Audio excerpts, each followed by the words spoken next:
আমি শ্রী মানিক সাহা ভগবানের নামে দৃঢ় বিশ্বাসের সহিত শপথ করিতেছি যে আইনত প্রতিষ্ঠিত ভারতীয় সংবিধানের প্রতি দৃঢ় বিশ্বাস ও আনুগত্য রক্ষা করিব।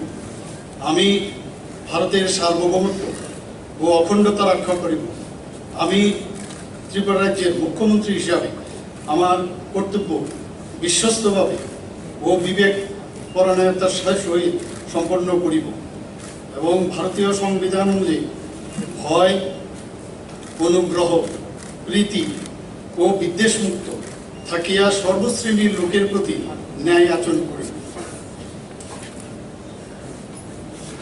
আমি শ্রী মানিক সাহা ভগবানের নামে দৃঢ় বিশ্বাসের সহিত শপথ করিতেছি যে ত্রিপুরা রাজ্যের মুখ্যমন্ত্রী হিসাবে আমার নিকট যে বিষয় বিবেচনার জন্য উপস্থাপিত করা হইবে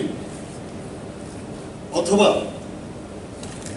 আমার জ্ঞাতসারে আসিবে তাহা মুখ্যমন্ত্রীর কার্য নির্বাহের জন্য ব্যতীত প্রত্যক্ষ বা পরোক্ষভাবে কোনো ব্যক্তি বিশেষ বা ব্যক্তিবর্গের নিকট বলিব না বা প্রকাশ করিব না।